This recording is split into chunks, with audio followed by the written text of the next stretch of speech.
안녕하십니까. 매일 오는 세상의 흐름을 읽어드리는 와이타임스 정세 분석의 추부길입니다. 중국 증시가 이 사교육을 규제하는 정부 정책 충격 때문에 지난 26일 폭락한 뒤 이어서 27일에도 하락세가 이어졌습니다. 그리고 이 하락세는 28일까지도 이어지고 있습니다. 중국 당국이 이 빅테크, 그러니까 대형 정보기술 IT 기업들을 말하는 거죠. 이 IT 기업들하고 이 사교육 시장에 대한 강력한 규제에 나선 데다가 이 미국과 중국 간의 갈등이 재고조가 되면서 큰 폭으로 하락한 것이 아닌가 이렇게 보여집니다. 상하이 종합지수는 26일 82.96포인트 내린 3,467.44로 장을 마쳤고요. 27일은 이보다 86.26포인트가 더 내렸습니다. 그리고 28일에도 15.24포인트가 더 하락한 3,365.94로 거래를 마쳤습니다. 중국판 나스닥으로 불리는 창해반 지수도 4.11%, 그리고 선전 증시는 27일 3.67% 내렸고 이 추세는 28일에도 이어졌습니다. 외국인 순매도도 이어졌습니다. 지난 26일 하루 동안에 외국인 순매도는 128억 위안, 우리나라 돈은 한 2조 2,770억 원 정도를 기록했고요. 이건 이제 작년 7월 14일 173억 위안 순매도 이후에 최대 기록입니다. 자, 그렇다면 중국 증시가 왜 이렇게 폭락하게 되었을까요? 아이러니컬하게도 이번에 중국 증시에 영향을 미친 것은 중국 경제하고 무관한 중국 당국의 교육 정책 때문이었습니다. 이른바 중국 당국이 내세운 명제가 뭐냐면 교육 불평등 해소입니다. 교육 불평등 해소, 많이 들어본 이야기죠. 이 중국의 빈부격차는 공산당이 주도하는 사회주의 정권이면서도 자본주의보다도 더 심각합니다. 심지어 세계 최고 수준이라고 해도 무방할 정도입니다. 빈부격차와 계층 간의 소득 불균형 정도를 나타내는 진위계수가 지난 2017년에 이미 0.467이었습니다. 그런데 0.4를 넘으면 매우 심각한 단계로 봅니다. 그래서 2017년에 이미 그걸 돌파한 겁니다. 그래서 중국 당국은 이 진위계수를 그 이후로 공식적으로는 발표를 하지 않고 있습니다. 문제는 그런 빈부격차가 교육에도 그대로 반영돼 가지고 교육격차로 나타나고 있다는 겁니다. 그러니까 잘 사는 층은 이 사교육에 의존을 하면서 학력 수준이 그렇지 못한 아이들하고 너무나도 차이가 나는 결과를 가져왔다는 겁니다.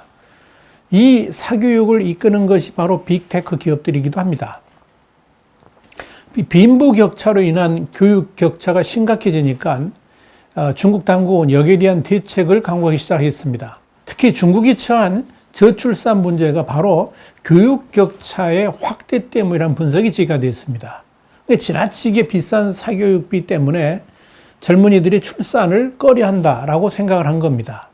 그래서 저출산 문제도 해소하고 더불어서 이 저출산의 원인이 된 교육 격차 해소를 위해서 중국 당정 최고기관인 중앙위원회하고 국무원이 지난 24일 의무교육 학생들의 숙제 부담과 과외 부담을 줄이기 위한 의견이라 하는데 이건 지침을 발표를 한 겁니다.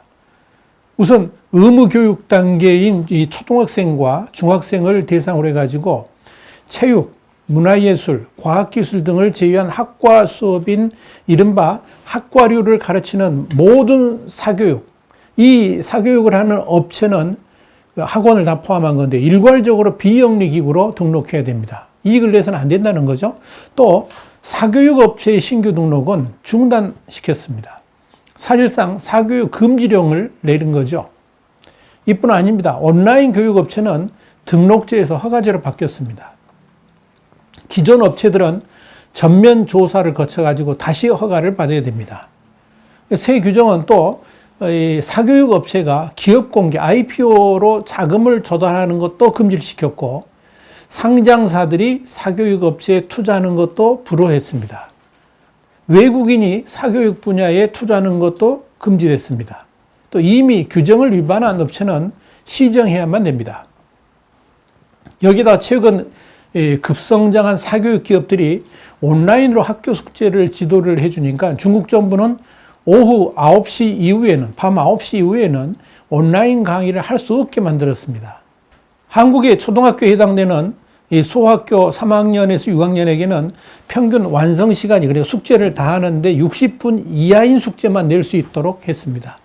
또 이 방학과 주말, 공휴일에는 학교 교과와 관련된 모든 사교육이 금지됩니다. 3살에서 8살의 이 아동 대상의 교과 관련 선행학습, 그러니까 온라인 수업 포함해서 이것도 모두 금지시켰습니다. 이번 대책에는 또 학생들에게 해외 교육과정 제공도 금지시켰습니다.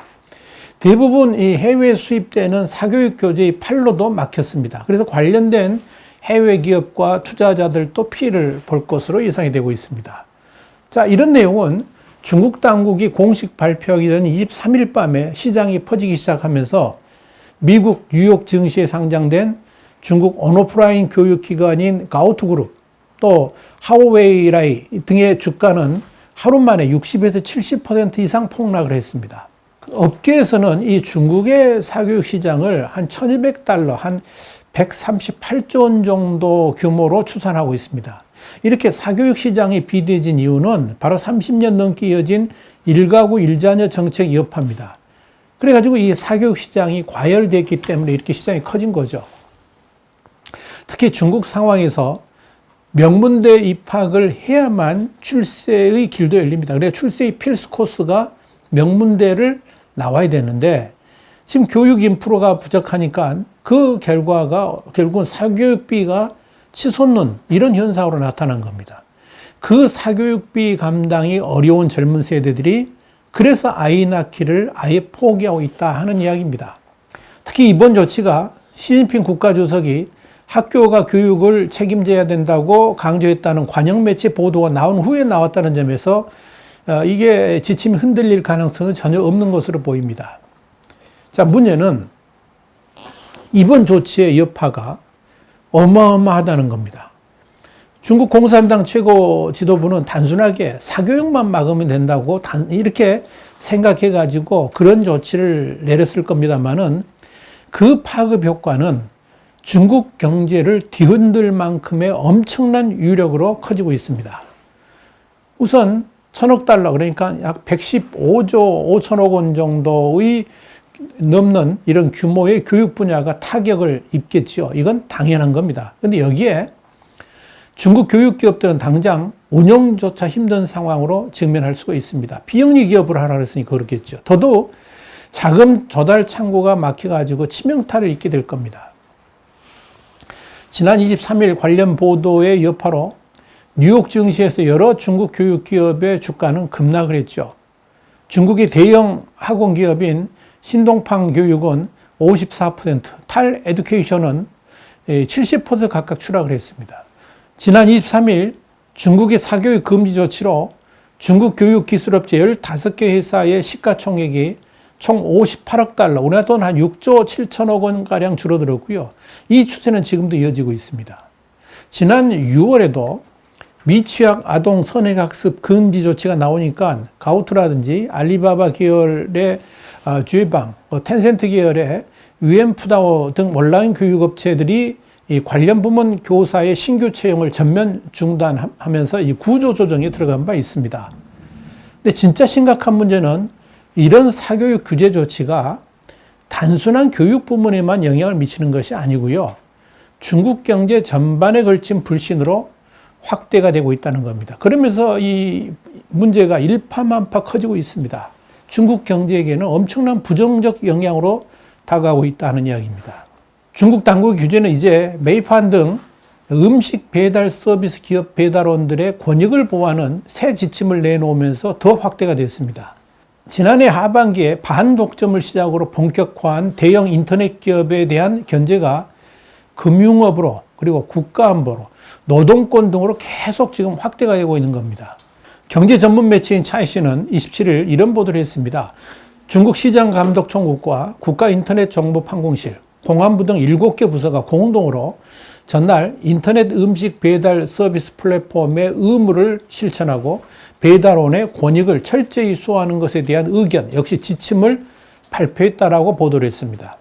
이 지침의 타겟은 중국판 배달의 민족으로 불리면서 중국 음식 배달 시장의 60% 이상을 장악하고 있는 메이판과 그리고 35%를 장악하고 있는 어럼모로 이로 인해서 이 메이탄 지분 20%를 갖고 있는 2대 주주인 텐센트, 또 어럼모가 속해 있는 알리바바 그룹도 심각한 영향을 받게 될 것으로 보입니다. 이번 지침 핵심은 음식 배달 서비스 기업들이 자사 플랫폼에서 일하는 배달원들을 이 사회보험에 가입시켜야 되고요. 온라인 주문을 받아서 음식을 배달하는 기사의 소득을 최저임금 이상으로 보장하라는 내용입니다.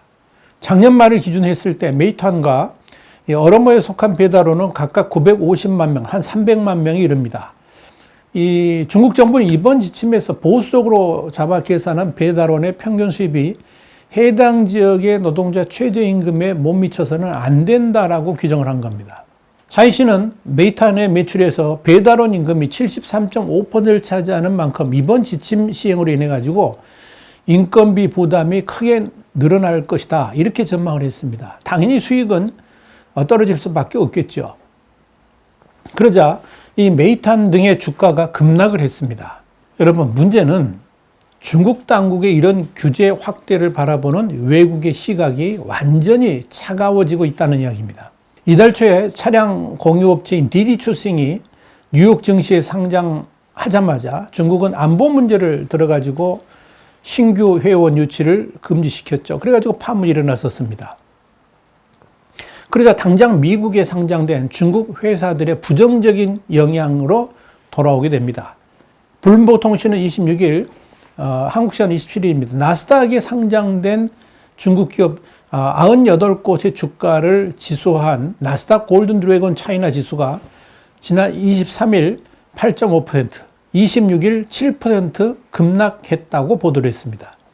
이건 2008년 글로벌 금융위기 이후에 이 거래일 기준으로 최대 낙폭이고요. 지난 2월 최고치를 기록한 이후에 5개월 만에 시가총액 기준으로 7,690억 달러, 한 우리가 돈은 922조 8천억 원 정도 되는데 그 정도 지금 감소한 수치입니다.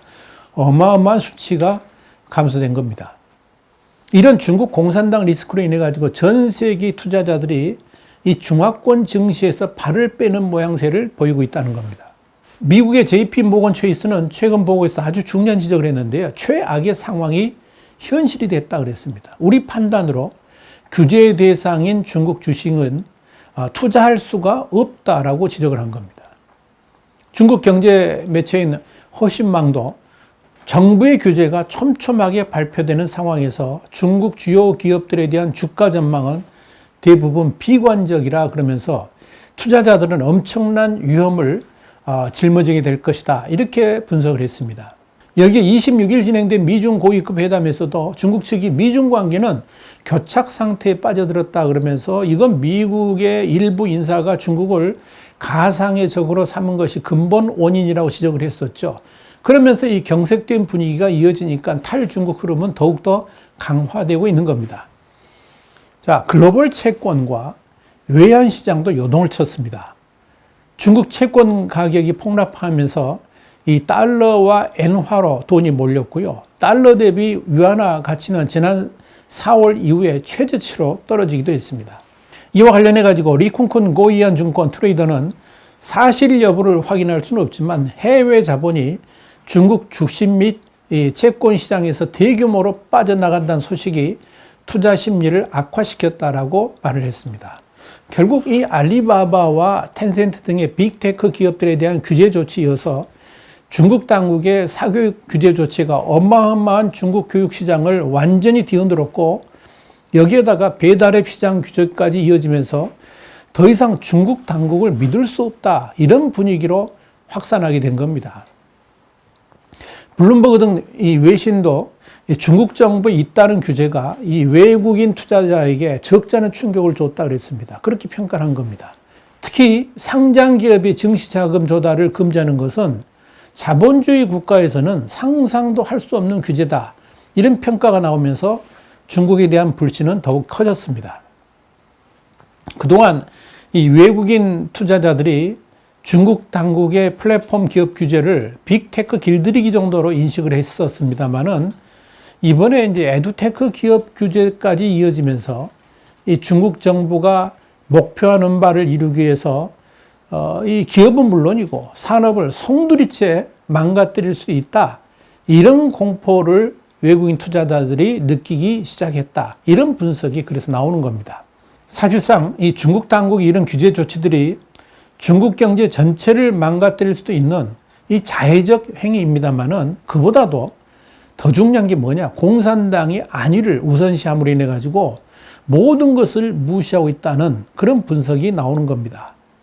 이와 관련해 가지고 나이밍 화천자산관리 펀드 매니저는 중국이 공산당 정부의 필요에 따라서 한 산업 전체라든지 일부 선도 기업을 없애는 것도 가능하다고 본다라고 평가를 했고요. 블룸버그 통신은 수년간 미국 테크 기업을 모방하면서 따라잡기에 열중했던 세계 2위 경제대국이 이제는 자기만의 길을 갈 것임을 공식 선언했다라고 평가를 했습니다. 더 큰 문제는 중국 공산당 당국이 국익은 포기하면서 자신들만의 이익을 위해서 어디까지 규제와 탄압을 확대해 갈지 그 예상 자체가 불가능하다는 점입니다. 중국 당국은 당연히 투자자들이 입을 손실조차 이런 건 전혀 계산에 넣지 않죠. 자, 그런 중국의 기업들에 더 이상 투자하는 것 자체가 무리다 하는 그런 의미입니다.